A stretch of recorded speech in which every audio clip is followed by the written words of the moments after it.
suis chercheur CNRS à Montpellier, donc je viens du sud, où il fait 25 degrés, où il y a du soleil. Voilà, et Pollineco, c'est un groupe où on rassemble tous les chercheurs qui travaillent sur la pollinisation en France. Et donc on conseille différentes aires protégées, différentes collectivités, différentes structures qui veulent améliorer tout ce qui se passe autour de la pollinisation. Alors sur le thème des plantes, moi je vais vous faire le côté pollinisation et les interactions avec les insectes. Et vous allez voir qu'il y a tout un tas de choses à découvrir. Donc je vais vous dire que la pollinisation c'est fantastique. Je vais vous dire pourquoi il faut conserver les pollinisateurs. C'est pas aussi évident que ça. Bon, malheureusement, la situation actuelle fait que ces pollinisateurs sont en déclin, donc la pollinisation décline, mais je vais vous présenter des solutions et des ouvrages. Et à la fin, donc n'hésitez pas à poser des questions, je suis là pour ça. Donc c'est fantastique. Au départ, c'est pas gagné. Une fleur en végétal, avec un insecte, ils n'ont pas les mêmes moyens de communication, ils n'ont pas les mêmes voies, ils ne vivent pas forcément dans les mêmes milieux. Donc là, on va parler de la pollinisation. Mais il y a tout un tas d'autres interactions entre plantes et insectes, la dispersion des graines, qui est souvent pas méconnue, assez négligée, la protection des plantes par des insectes. Donc ça, je pourrais vous faire d'autres conférences sur ce thème-là. Et puis parfois, les insectes mangent les plantes, et parfois les plantes mangent les insectes. Vous pouvez parler un peu plus fort, parce qu'il y a pas mal de sons. D'accord. Et donc, un petit rappel déjà sur le nombre d'espèces qu'il y a d'animaux et de plantes à l'échelle mondiale. Donc, on a des mammifères qui sont finalement peu nombreux, on a des amphibiens, des reptiles, des oiseaux, et finalement les insectes. Donc, la taille du cercle, c'est proportionnel au nombre d'espèces. Et donc, idem sur les plantes. Donc, en fait, sur Terre, il y a beaucoup de plantes et d'insectes. Donc qui sont issus de ces interactions ici. Alors la fleur, elle peut présenter différentes formes, différentes couleurs, différentes stratégies pour attirer ces pollinisateurs. Et donc la fleur, c'est vraiment le lieu où s'opère l'évolution des espèces, l'évolution de l'interaction entre les plantes et l'insecte. Donc la fleur, c'est un endroit assez crucial pour cette interaction. Donc je vais vous présenter des interactions où la forme est importante, où la couleur, où l'odeur sont importantes, mais aussi des découvertes un peu plus récentes sur le champ électrique et sur la vibration. Bon, alors moi j'aime bien les orchidées, et sur les orchidées, voilà, il y a un peu toutes ces formes déjà. Voilà, ça c'est une orchidée, une petite ballerine, des petits canards, des monstres, etc. Donc là, si je prends juste les orchidées, donc derrière il y a la fleur, il y a un endroit qu'on appelle l'éperon, donc c'est un tube plus ou moins allongé, et au bout duquel il va y avoir le nectar. Et donc cette partie orange, on la retrouve sur une espèce où il y a des grands éperons, où il y a des éperons moyens, où il y a des éperons plus courts. Et on voit que ça va conditionner l'interaction avec les insectes, avec la taille de leurs pièces, de leur mandibule, de leurs pièces buccales. Et donc, les petites langues vont aller sur les fleurs à petit éperon, et les grandes trompes vont aller sur les fleurs à grand éperon. Donc déjà, là, ça sélectionne un peu quelques interactions. Et donc là, ici, cette fleur-là, elle a son éperon qui est comme ça derrière, et donc elle va être pollinisée uniquement par des papillons. Les abeilles ne peuvent pas polliniser cette espèce-là. Et puis d'autres interactions, donc c'est une autre orchidée là, où en bas, il y en a des fleurs femelles qui ont du nectar, et puis en haut, on a des fleurs mâles qui n'ont pas de nectar, mais qui ont du pollen. Et donc l'insecte, il va venir sur la première fleur, et puis il va remonter ça comme un escalier, il va aller sur la deuxième, etc. Et puis il va arriver sur des fleurs mâles, donc il va se charger de pollen, mais il ne trouvera pas de nectar, donc il n'est pas content, donc il quitte la fleur, et il va sur une autre fleur, une femelle, où il y aura du nectar, tout ça, mais sur la tête, il aura du pollen. Et donc, il va polliniser comme ça.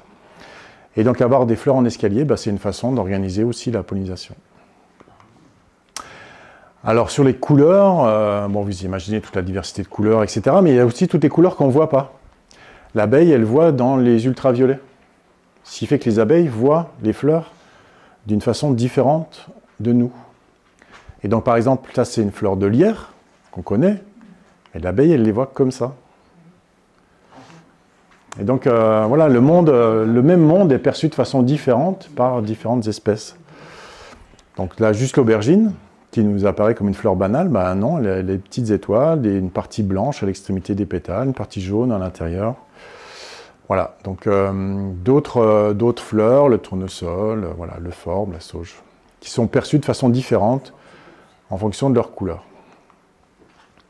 L'odeur. Alors l'odeur, c'est un petit peu plus difficile à percevoir, enfin difficile à concevoir, on la perçoit tous de façon différente. Il y a des bonnes odeurs, il y a des odeurs, là c'est une fleur qui émet une odeur d'excrément pour attirer ses pollinisateurs. Et ça va attirer des mouches qui vont aller dans le trou là et qui vont polliniser cette fleur. Et donc une odeur, en fait, c'est différents composés olfactifs. Chaque pic là, c'est un composé olfactif dans des proportions différentes. On voit qu'il y a des composés qui sont très hauts, d'autres très bas. Et donc ça va être ce qu'on appelle des composés volatiles qui vont faire le bouquet floral, qui vont faire le bouquet d'odeurs. Alors juste un exemple, encore des orchidées. Les orchidées du genre Ophrys, alors eux, les fleurs imitent les femelles du mâle de l'abeille. Donc on a une plante qui va produire une fleur qui va ressembler à la femelle, qui va avoir la même forme, taille, couleur, mais surtout la même odeur que la femelle. La fleur va produire la même odeur que la femelle. Et donc, cette image, ce dessin un petit peu humoristique est faux, puisque en fait, la femelle ne va pas être présente en même temps que la fleur. La fleur va intervenir un petit peu avant la sortie de la femelle. Le mâle va lui aussi sortir un petit peu avant la femelle. Et donc, il y a un moment où le mâle va se retrouver devant ses fausses femelles et sans la vraie femelle. Et donc, il va être attiré par ces fleurs, il va tenter de copuler avec les fleurs, si bien qu'il va se coller dans ses mouvements, il va se coller le pollen de la fleur sur son corps. Donc là, soit sur l'abdomen, soit sur la tête.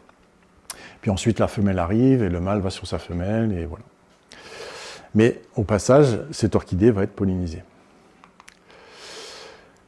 Alors le pollen, c'est donc la clé de l'interaction entre plantes et insectes, c'est la clé de la pollinisation. La pollinisation, c'est le transport du pollen par un agent. Donc là, ici, en Europe, l'agent, c'est souvent des insectes, mais ça peut être des chauves-souris, des oiseaux, des mammifères.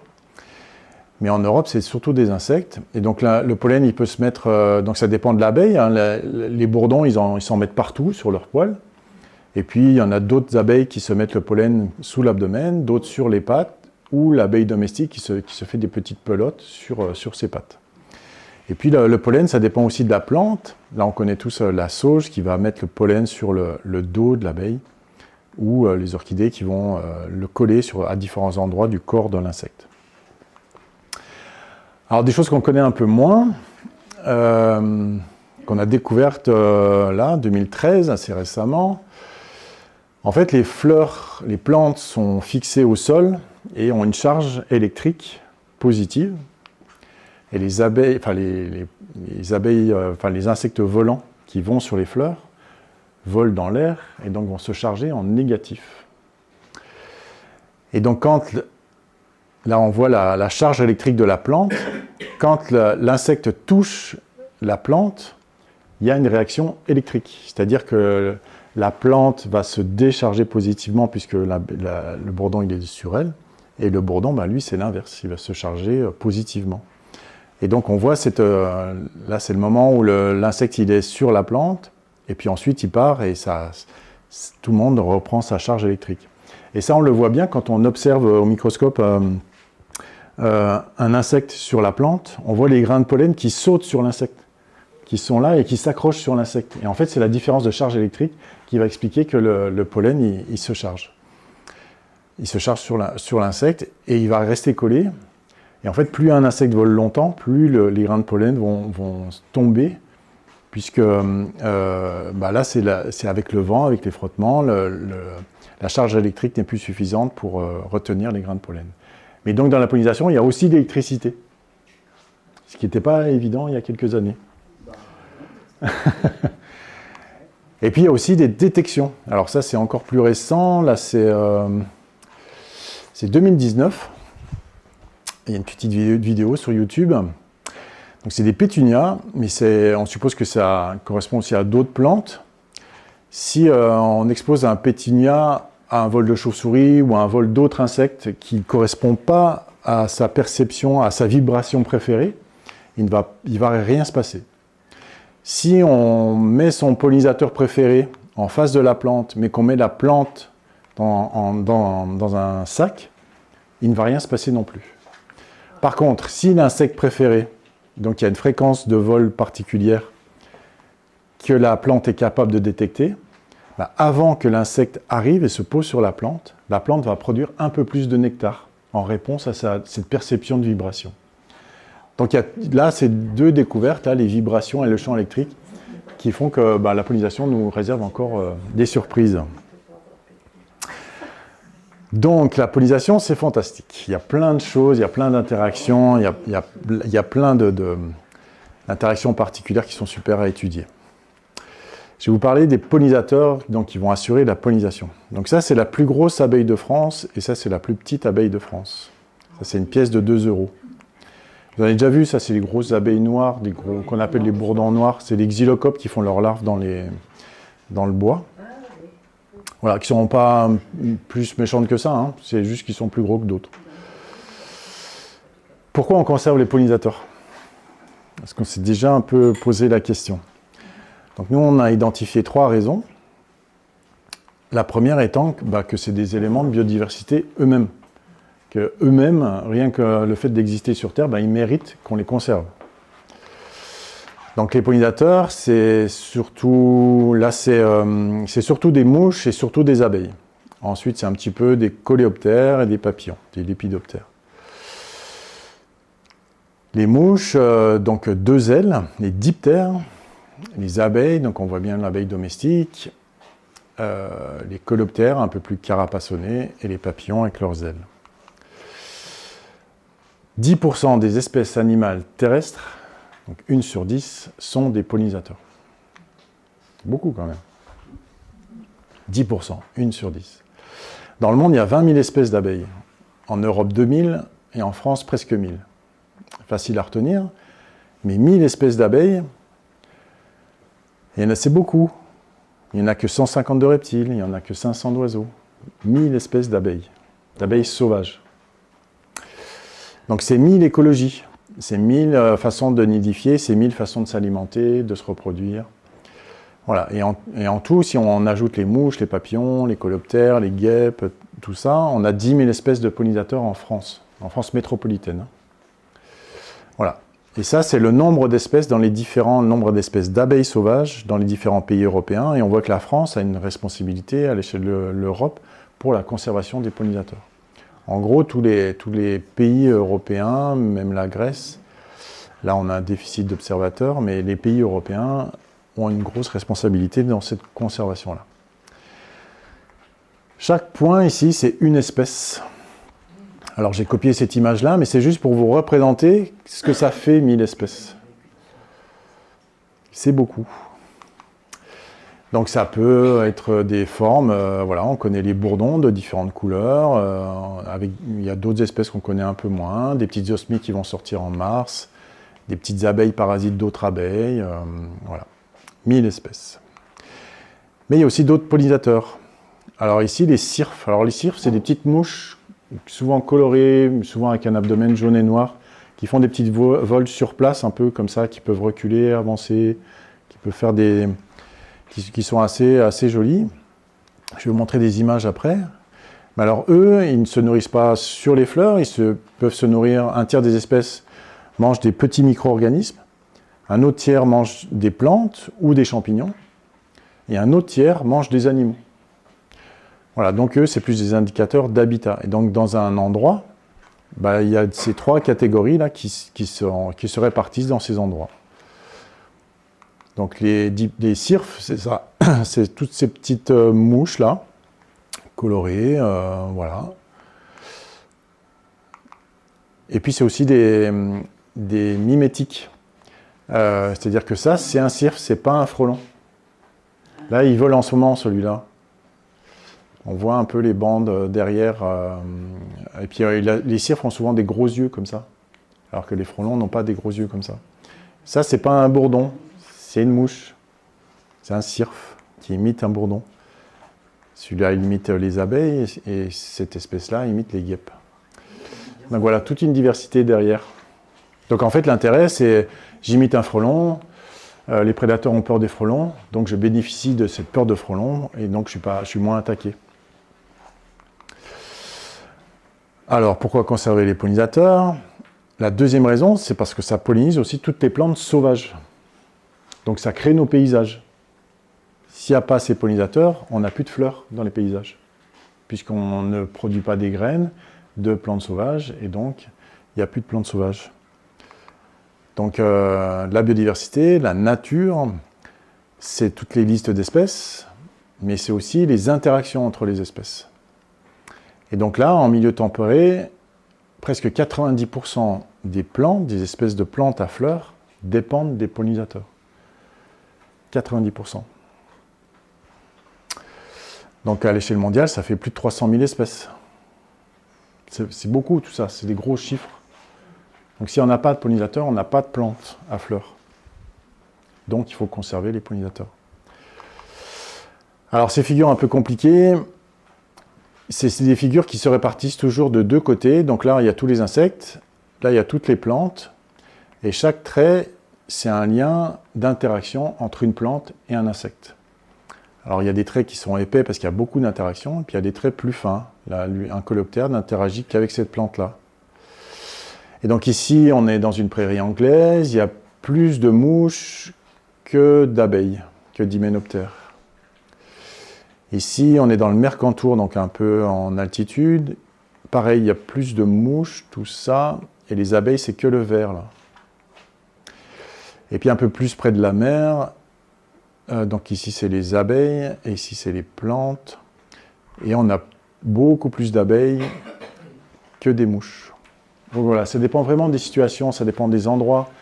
Donc on appelle ça des réseaux d'interaction entre plantes et insectes. Et donc ça change du matin à l'après-midi, ça change d'une heure à l'autre, ça change entre différentes saisons, ça change tout le temps en fait. Voilà. Et la troisième raison, ce mot barbare, les services écosystémiques, c'est les services que nous rendent les écosystèmes. Donc là, on a défini, vous avez peut-être entendu parler, il y a des différents services que nous rend la nature. Alors c'est très anthropocentré, hein, c'était une vision qui permet de structurer l'interaction avec la nature. Mais il y a un des services qui est le service de pollinisation. Et en fait, la pollinisation, qu'est-ce que ça nous rend comme service? Ça nous assure notre alimentation, donc on va en parler après. Ça nous permet la santé, puisqu'en fait, les plantes qui sont pollinisées par les insectes apportent plus de vitamines, d'éléments minéraux que des plantes qui sont pollinisées par le vent. Donc on a besoin de plantes pollinisées par des insectes pour acquérir plus de vitamines. Si on n'avait que des plantes pollinisées par le vent, on serait appauvri en vitamines et en éléments minéraux. Ça permet aussi le fonctionnement des écosystèmes. Donc c'est l'aspect qu'on a vu avant, la pollinisation des plantes sauvages. Et puis c'est aussi un support à différents aspects culturels, des pratiques comme l'apiculture, de l'éducation à l'environnement, des paysages, donc les aspects esthétiques, des aspects de loisirs. Donc la pollinisation, c'est tout ça derrière. Toutes ces plantes fleuries, c'est assuré par la pollinisation. Alors plus concrètement, ça c'est tous les fruits qu'on aurait avec les abeilles, et ça c'est les quelques fruits qui nous resteraient sans les abeilles. Alors cette liste-là, on peut l'allonger, elle peut faire toute la page si on veut. Mais c'est-à-dire qu'on n'a plus de pommes, on n'a plus de pêches, on n'a plus de cerises, on n'a plus de melons, on n'a plus de framboises, on n'a plus de raisins, on n'a plus de groseilles, on n'a plus grand-chose. Et il nous reste des kiwis, des myrtilles, quelques variétés de citrons, quelques figues, mais encore, en fait, toutes les espèces qui s'autopollinisent. Et c'est pas que ça, c'est toutes les graines. On n'a plus de noix, on n'a plus de tournesol, on n'a plus de chocolat. Oh là là. Hein, le chocolat. Si on vous dit les moustiques, ça sert à rien. les moustiques, ça pique. Pourquoi il y en a sur Terre, ça sert à rien, on se demande pourquoi ils sont là. Et bien sous les tropiques, c'est des moustiques qui pollinisent le chocolat. Ah. Le matin, le petit déjeuner.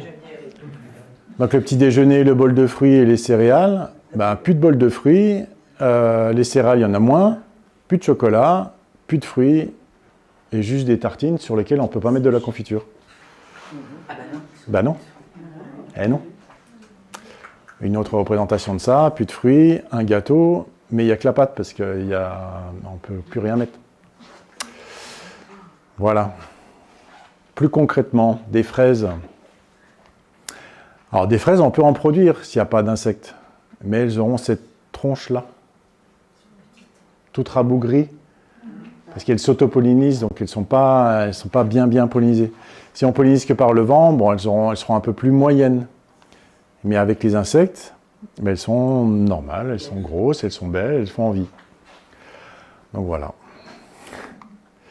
Alors il ne faut pas s'imaginer que chaque culture a les mêmes pollinisateurs. Chaque culture a des pollinisateurs différents. Donc, par exemple, les fèves, c'est surtout des bourdons. La pomme, il y a différents pollinisateurs. J'ai une collègue qui dit que si... alors, c'est quoi? C'est les mouches.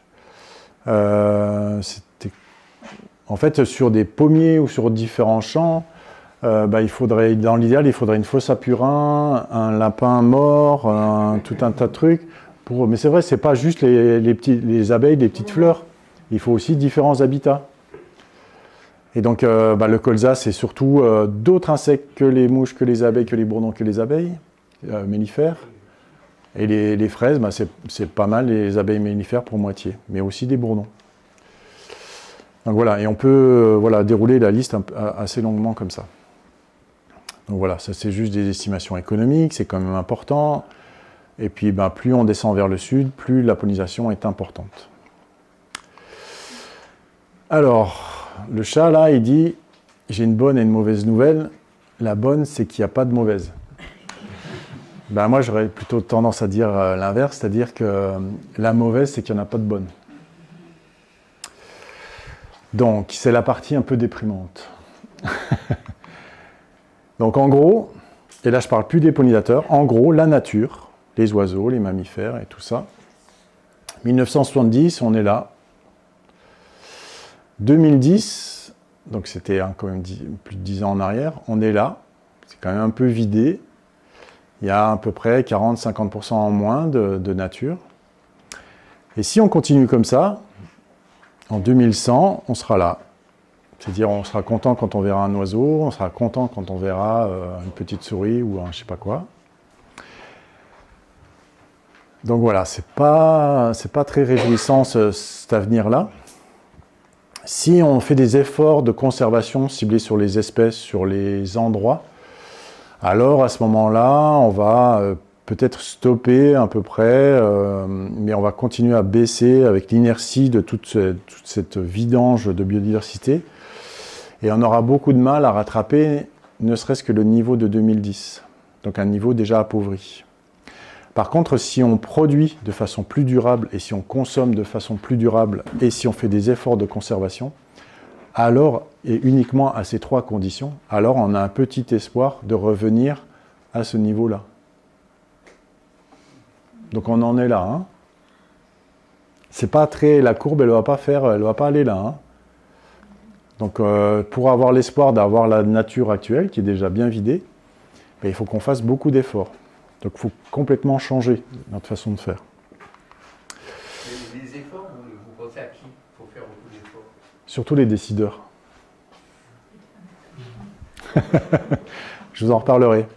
Alors vous avez peut-être entendu parler d'une publication des Allemands dans les aires protégées qui ont capturé des insectes et ont mesuré juste le poids, ce qu'ils appellent la biomasse des insectes. Et ils ont obtenu cette courbe-là qui fait un peu peur parce qu'on voit très bien que par là, on arrive à zéro, quoi. Alors la réalité, ce qui est plus accepté actuellement, c'est cette courbe-là.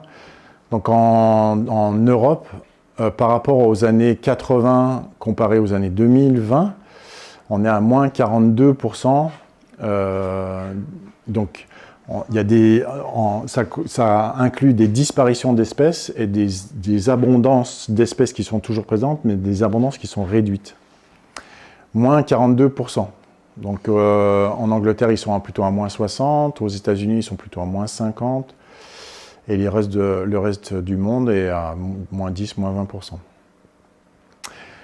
Donc la crise de la pollinisation, c'est massif, c'est mondial, c'est reconnu par les scientifiques, c'est accepté par tout le monde. Si vous avez vraiment du courage, il y a Rachel Carson qui a écrit un bouquin qui s'appelle Le Printemps silencieux, qui a écrit dans les années 60, et il y a la suite Et le monde devint silencieux, qui a été écrit dans les années 2020. Mais ça, c'est si vous avez du courage. Donc, en gros, dans les années 80, je symbolise ces 100% d'espèces par 10 espèces d'abeilles. Actuellement, on est là. On n'en a plus que 6 sur 10. Et si on continue comme ça, en 2060, ce qui n'est pas non plus super loin, vous avez sûrement des enfants, des petits-enfants qui connaîtront ça, mais on risque d'avoir plus que 2 espèces sur 10. Et le futur, j'aimerais pas que ce soit des drones qui pollinisent, parce que ça ne marche pas vraiment bien en fait. Voilà, donc si vous avez un message à retenir de cette présentation, c'est qu'on ne peut pas continuer comme ça. C'est pas possible. C'est vraiment pas possible. Et il faut réagir maintenant, le plus rapidement. Donc si on veut avoir des fleurs dans les prairies, si on veut manger des fruits, si on veut avoir de la confiture, ben, il faut juste conserver les pollinisateurs. Bon, ça, je vais passer vite, c'est juste pour dire que là, en fait, sur les abeilles, on a une liste rouge européenne qui montre qu'il y a beaucoup d'espèces sur lesquelles on n'a pas beaucoup d'informations, donc on ne peut pas définir leur statut de conservation. Et que sur les espèces qui restent, on a cette proportion-là d'espèces menacées. Si on ramène à 100%, on a à peu près 9% des espèces d'abeilles qui disparaissent, et on a un quart des bourdons qui disparaissent, qui sont très très menacés. Alors j'utilise cette liste rouge des abeilles en Europe pour définir des causes de déclin des abeilles et des autres pollinisateurs et sous-entendu des autres insectes. Donc les 3 premières causes, elles sont liées à l'agriculture. L'intensification, l'usage de pesticides, plein de choses. Donc par exemple ici sur l'agriculture, on a de moins en moins de légumineuses. Donc du sainfoin, du trèfle, des pois, de différentes variétés. Donc vous voyez, ça c'était dans les années 1900, par exemple sur le trèfle, là en rouge, et là en 85 seulement. Hein. 85, donc là on n'a quasiment plus rien. Donc tout ça, toutes ces plantes-là, ça nourrissait les abeilles. Le nettoyage de tout un tas de zones, des bords de route, des terrains, on en voit tout le temps. Quand on roule à travers la France, mais tout le temps. Pourquoi on fait ça? Pourquoi on ne fauche pas juste devant les panneaux de signalisation ou dans les virages? Pourquoi dans une ligne droite on fauche l'herbe? Ça nous gêne en quoi? La fragmentation des habitats, là c'est plus qu'évident. Une prairie, avant une prairie c'était fleuri, là tous les petits points jaunes là c'était des fleurs. Maintenant il y a la PAC qui subventionne les prairies permanentes. Alors permanente c'est un mot un peu trompeur puisque au bout de 5 ans on peut labourer la prairie. Et donc on casse toute la dynamique de présence de fleurs. La flore des moissons, là, la flore messicole. Et puis les pesticides. Donc les pesticides, alors je vous en parle après des pesticides. Juste un état des lieux. Alors en Bretagne, vous avez un trésor. En Bretagne, en Normandie, en Pays de Loire, vous avez un trésor, c'est les haies. Le paysage bocagé. Donc conservez-les. C'est une richesse pour conserver la nature. Donc à l'échelle nationale, France métropolitaine toujours, 70% des haies détruites depuis 1950. Donc actuellement, là, tous les ans, on détruit 11 000 km de haies et on en replante 3 000. Donc tous les ans, on perd 8 000 km de haies. Tous les ans. 70% des eaux humides asséchées depuis un siècle, des millions d'hectares de prairies naturelles détruites. Pensez où vous habitez et dites-vous où est-ce que, autour de chez moi, il y a une prairie naturelle ancienne qui n'est pas labourée. Combien de kilomètres vous devez faire pour avoir une prairie naturelle ancienne? Ça devient un habitat très très rare en fait. 60 000 hectares de terres artificialisées chaque année, c'est-à-dire qu'à chaque seconde, paf, paf, en 3 secondes, on a fait la pièce. Ça va vite. Donc, les pesticides. Alors, là, on est en 2008. Ici, on est en 2018. Et jusqu'en 2020-2021, le niveau des pesticides totaux. Donc Macron a beau dire qu'au congrès UICN, devant 180 pays, que la France réduit ses pesticides, bah, la réalité, elle est là. On ne réduit pas les pesticides, ils ont même tendance à augmenter. Donc plus de 22% de pesticides entre 2008 et 2018, donc le temps de ce plan Ecophyto. Et l'objectif on a aussi augmenté entre 2018 et 2019, l'objectif d'Ecophyto, c'est de revenir au niveau de 2008, donc revenir à ce niveau-là. Donc c'est des plans qui ne sont pas du tout ambitieux. Ce qu'il faudrait, c'est aider les agriculteurs à trouver des alternatives à l'usage de pesticides, mais les aider vraiment pour réduire et arrêter les pesticides. Je vous en reparlerai. Alors, juste pour vous sentir concerné, si vous tapez Solagro et pesticides, vous allez tomber sur cette carte. Solagro, c'est un groupe d'experts qui fait la promotion d'une agriculture alternative. Et donc, qu'est-ce qu'on voit sur cette carte nationale? On voit la viticulture en rouge, ici, et on voit cette grande zone-là, voilà, les céréales. Qu'est-ce qui se passe en Bretagne?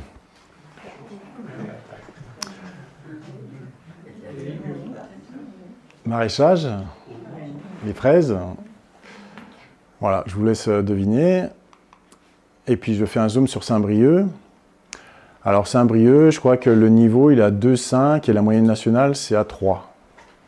Bon, voilà, peut mieux faire, mais à l'échelle nationale c'est pas si mal. Si on revient ici on est à 30-40, alors que la moyenne nationale c'est 3. Sur les herbicides, donc juste pour empêcher l'herbe, la viticulture a disparu, ça a disparu, mais on a toujours la Beauce et on a toujours les plaines de grandes cultures. Comment se comporte la Bretagne? Quand même, là on est proche de la moyenne nationale. Alors d'ailleurs, dans pesticides, qu'est-ce qu'on met dedans? On met les herbicides, donc contre l'herbe, les insecticides contre les insectes, les fongicides contre les champignons, qui sont très impactants sur les pollinisateurs, et puis tous les cides, les acaricides, enfin tous les cides. Qu'est-ce qui se passe en agriculture biologique? Alors il y a des centres ici, un petit peu là. Là il y a un petit peu Vannes, je pense, par là. Qu'est-ce qui se passe en Bretagne? Saint-Brieuc, 10-20%, c'est un petit peu timide. Et en fait, sur Adonis, on peut aussi, vous voyez là en haut, on peut taper la commune. Donc là, j'ai tapé Saint-Brieuc. Et on a le nombre de... Alors IFT, c'est indice de fréquence de traitement des pesticides globalement. Donc on est à 2,5, la moyenne nationale c'est 3. Les herbicides c'est 1,5, c'est la moyenne nationale. Le bio 4%, bon, peut mieux faire. Voilà, sur les pesticides. Quand on a un paysage comme ça, et que vous vous mettez dans la peau d'une petite abeille, et que tout ça c'est des champs qui sont cultivés, traités, vous réalisez qu'il ne vous reste pas beaucoup d'espace en fait. Là, il y a un petit peu quelques rivières, il y a quelques forêts. Mais bon, par rapport à tout ce qu'on avait avant, c'est maigre quand même. Quelque chose qui pourrait ressembler à un paysage qui pourrait ressembler à un compromis entre la nature et l'occupation humaine, c'est des paysages avec des haies, avec des petits champs, et avec une mosaïque paysagère, c'est-à-dire de la forêt, des prairies, des champs cultivés, des zones naturelles, une espèce de paysage en mosaïque. Voilà, donc on a ces 3 premières causes de l'agriculture. Et j'accuse pas les agriculteurs, je dis qu'il faut les aider à changer de mode de culture. L'urbanisation. L'urbanisation, c'est quand même... donc là, il y a la construction d'habitats, il y a les feux, il y a le développement des équipements touristiques, il y a les mines, les carrières, enfin, il y a tout un tas de choses. L'urbanisation en 1936, l'urbanisation en 99, donc c'est un petit peu plus dense, c'est un peu plus sur la côte, un peu plus autour de Paris. Il y a des abeilles, par exemple, qui sont dépendantes de plantes, donc qui vont se nourrir que sur certaines plantes, qui ne poussent que sur la plage. Et donc ces abeilles-là, si on urbanise la plage, ben, il n'y a plus de ces abeilles, il n'y a plus de cette plante. Ça, c'est Paris en 1900, Paris en 2018. C'est galopant. Donc toujours un petit... Donc c'est 20 000 à 30 000 hectares consommés par an. Là, c'est l'utilisation de l'espace entre 2009 et 2019. Vous voyez qu'il y a toute la côte atlantique et la côte d'Azur, autour de Toulouse aussi, le sud de la Corse. Et on voit un peu mieux sur cette carte-là, donc il y a une carte par département. Bon, il y a la côte d'Azur, ok, mais il y a toute cette bande atlantique avec Morbihan et Côte d'Armor qui sont quand même assez urbanisées. Je fais un petit focus sur la Bretagne, la région Bretagne. Donc on est sur à peu près 2000 hectares qui partent tous les ans à l'urbanisation. 2000 hectares. Surtout pour de l'habitat et pour un quart pour de l'activité, des zones commerciales. Donc on détruit des zones agricoles et naturelles pour faire de l'habitat et des zones commerciales.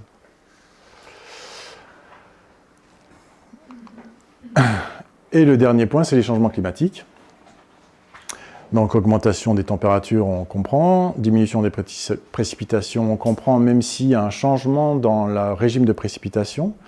Donc on a peut-être un peu moins d'eau tout le temps, mais un peu plus, des fois par grosses pluies.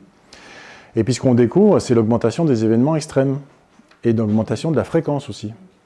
Donc là, on a vu cet été, des grosses périodes de canicule, mais on pourrait avoir l'équivalent en froid, pour avoir des grosses périodes de froid, et puis on peut avoir des orages, pourquoi pas des typhons, des ouragans, des choses un peu extrêmes, quoi. Donc dans les changements climatiques, le jaune c'est la présence actuelle et le rouge c'est les milieux qui disparaissent. Donc lui c'est un perdant. Avec les changements climatiques, il va perdre. Il va perdre de l'aire de distribution. Il va être moins présent. Et peut-être il va disparaître. Et puis lui, là, une autre espèce de bourdon, lui, tout ce qui est vert, c'est de l'espace gagné. Donc lui, c'est un gagnant. Il y a des perdants, il y a des gagnants. Le problème, c'est qu'il y a beaucoup plus de perdants, c'est à peu près 80-90%, que de gagnants. Voilà. Et s'il y a trop de gagnants dans une espèce, ça déséquilibre? Ça déséquilibre beaucoup.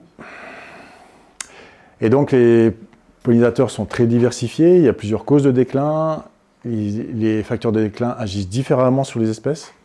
Donc, on va avoir des stratégies qui sont adaptées au niveau des espèces et on doit impliquer tout le monde. Passons aux solutions. Maintenant qu'on a bien, on est bien descendu au fond.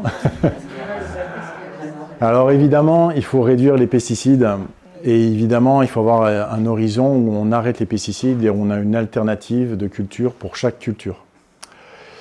Donc là, pour ça, je vous conseille le scénario After 2050 qui est créé par Solagro.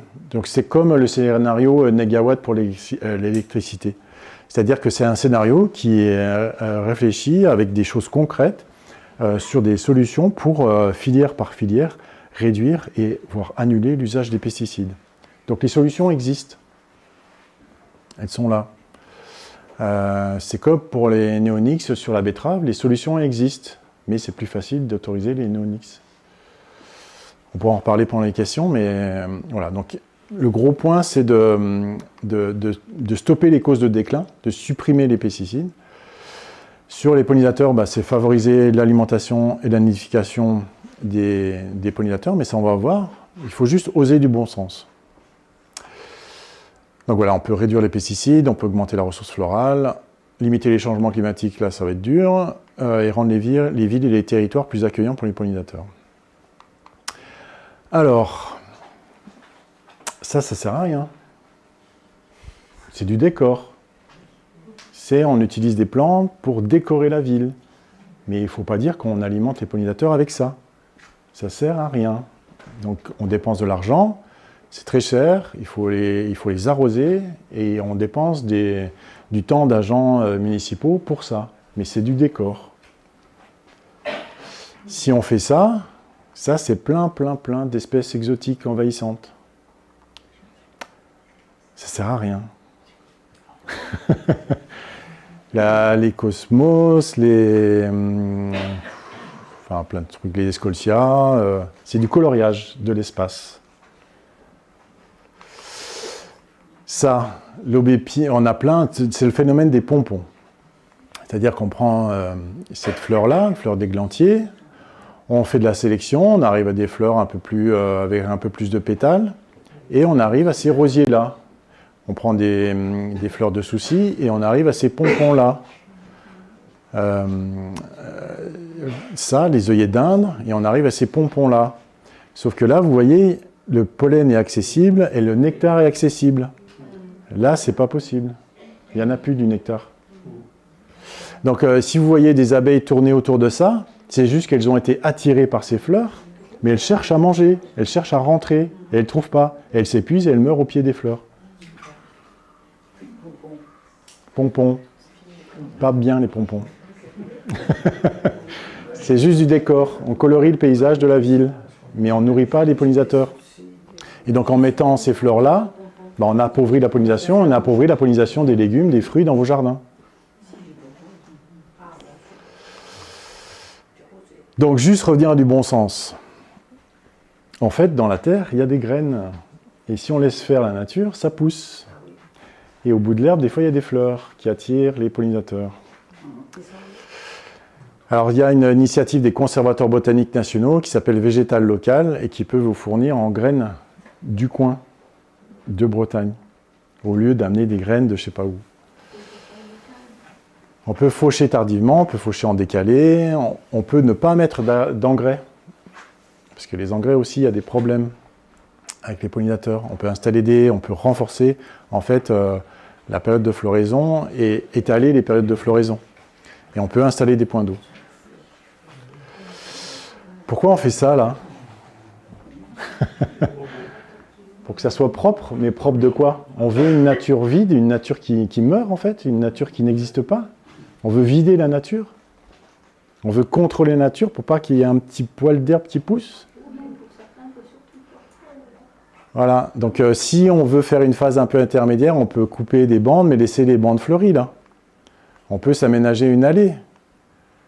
Mais pitié, pas ça. Ça marche pas, c'est pas durable. Là. Pensez à vos enfants, vos petits-enfants. Juste pour vous montrer un exemple.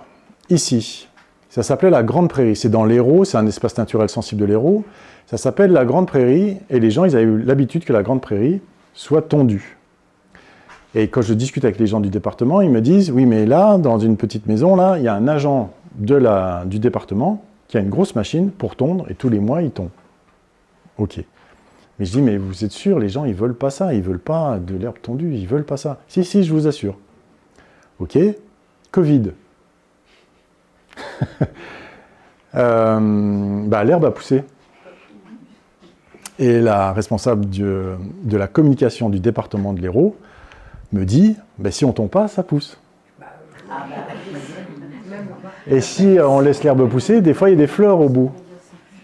Et en plus, si on laisse les fleurs, il y a des insectes. Donc qu'est-ce qu'on fait, monsieur Schatz? On coupe tout ou qu'est-ce qu'on fait? Je dis, écoutez, on fait un pari sur une année. Je vous conseille de faire des allées tondues, pas droites, parce que droit, c'est pas très rigolo. On fait des allées tondues, comme ça. Les gens, ils marchent là dans les allées, et tout autour, il y a des fleurs. Et vous allez voir, vous allez attirer des insectes, des papillons et tout ça. Ah, mais je pense pas que les gens ils vont aimer, c'est pas bien. On fait le pari. Ok, on fait le pari. Et 3-4 mois après, monsieur Chasse, vous aviez raison, les gens, ils adorent les fleurs, ils adorent montrer à leurs enfants les insectes qui vont sur les fleurs, etc. C'est dur quand même. La responsable de la communication de l'Hérault, qui a réalisé que si on laissait pousser, ça poussait. Donc il ne faut pas porter aux gens des attentions qu'ils n'ont pas. Voilà. Sur l'alimentation, juste ne pas oublier un truc. Là, le bourdon terrestre, donc celui qu'on voit partout, lui, il va sur plein de fleurs. Il va sur au moins 1 millier de fleurs. Il est généraliste, c'est-à-dire qu'il peut s'alimenter sur plein de sortes de fleurs. Ici, je vous présente des abeilles. Là, par exemple, c'est une abeille qu'on appelle le colette du saule. Son petit nom, elle ne va que sur les saules. S'il n'y a pas de saule, elle n'est pas là. Ici, la brionne. Donc ça, c'est tous des spécialistes. La brionne, on en voit de temps en temps dans nos jardins. Petite fleur. Là, c'est Andrena florea. C'est une petite abeille. Elle ne va que sur la brionne. Elle est spécialiste de la brionne. S'il n'y a pas de brionne, il n'y a pas la spécialiste de la brionne. La brionne. Ici, le lierre qui fleurit en ce moment. La petite colette du lierre, là, vous pouvez la voir, elle est rayée sur l'abdomen, là. Il n'y a pas de lierre, il n'y a pas la colette du lierre. Ici, le lysimaque, des macropis. Donc, macropis, c'est une petite abeille. Elle vient chercher de l'huile pour construire son nid. Les lysimaques, c'est la seule plante d'Europe qui produit de l'huile. Donc là, on a des spécialistes. Si on ne met pas leurs plantes, elles ne sont pas là. Donc voilà, juste dans l'alimentation, pensez à ces petites abeilles. Voilà, si on laisse pousser, ça peut faire des choses comme ça, qui sont fleuries. Hein. Alors évidemment, on n'a pas des grosses fleurs exotiques qui viennent d'ailleurs, qu'on ne connaît pas, mais c'est fleuri. Dans le plan éco-phyto, on ne doit pas passer de traitement aux produits phytosanitaires, sauf dans les cimetières et les équipements sportifs. Pourquoi les cimetières? Franchement, on s'en fout, les cimetières ils peuvent être fleuris. C'est pas grave. On peut créer aussi des zones de pierriers comme ça, avec des aromatiques. Là, on va favoriser tous les insectes parce qu'ils vont pouvoir nicher dans les anfractuosités, dans la terre. Voilà, on peut faire des choses comme ça, mais c'est pas la peine de faire ça au milieu d'un terrain qui est complètement vide. Il faut que ça soit en connexion avec la nature qui est autour. Voilà, et les abeilles, ce qu'elles ont besoin, c'est aussi de sites de nidification. Il y a 70% des abeilles sauvages qui nichent dans le sol. Elles se font une petite galerie, elles nichent à l'intérieur du sol. Donc 70%, ça fait 600 espèces. Hein. Voilà, donc des petits talus comme ça, c'est intéressant pour des abeilles, elles peuvent nicher au sol comme ça. Donc les abeilles sauvages, là 70% qui nichent dans le sol, voilà, elles se font un petit talus comme ça, puis pof, ça conduit à des chambres où elles mettent leurs larves. Elles peuvent faire nicher aussi dans des petites brindilles creuses comme ça. Il y en a qui découpent des rondes feuilles, elles font des espèces de cigares dans lesquels elles mettent leurs larves et la larve va manger la petite feuille. Voilà. Alors je ne sais pas si vous êtes familier avec les MOOC, donc c'est des petits cours sur internet qu'on peut faire. Et là on est en train de tourner un MOOC sur la pollinisation. Donc un MOOC. Donc c'est un nouveau média. En fait c'est sur internet, on peut suivre des cours. Et à la fin du cours, on a un petit questionnaire et on valide qu'on a suivi le MOOC. On a un diplôme, voilà, on a appris. Alors il y a eu un MOOC sur la botanique, il y a eu un MOOC sur les changements climatiques. Et là on en fait un sur les pollinisateurs. Donc il y a un parcours grand public, donc vous pourriez le suivre. Et puis un parcours pour les professionnels, donc pour le monde agricole, les collectivités, les bureaux d'études. Voilà, on espère toucher 30 000 personnes, mais on imagine que ça va toucher plus de personnes que ça. Il y a Spipol aussi. Alors là, vous mettez devant une fleur dans votre jardin, vous mettez pendant 20 minutes, vous prenez en photo les pollinisateurs, vous envoyez vos photos sur ce site-là et il vous renvoie les espèces de pollinisateurs que vous avez dans votre jardin. Donc ça, c'est une façon, même avec les enfants, les petits-enfants, c'est une façon de les intéresser aux pollinisateurs aussi. Voilà, et puis là, je vais vous montrer une petite vidéo. Et alors, j'allais dire pour les plus jeunes d'entre vous, mais je ne sais pas si c'est bien pertinent. Ça, c'était une prairie fleurie, une prairie ancienne. C'est juste pour s'en rappeler, quoi. Voilà, je vous remercie. Et là, juste une petite vidéo. Et c'est avec les acteurs de Kaamelott, c'est avec Merlin et Perceval de Kaamelott, qui vont expliquer comment fleurir les jardins, comment favoriser les pollinisateurs.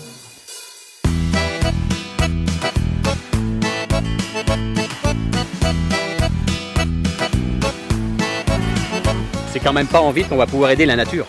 Mais moi, pour sauver la biodiversité et les pollinisateurs, je sais quoi faire. Je vais mettre une ruche et un hôtel à abeilles, je vais planter un arbre à papillons, et je vais semer une prairie fleurie. Et avec tout ça, tu vas voir. Non, je vais rien voir du tout. En revanche, je vais t'expliquer 2-3 choses. Ah bon ?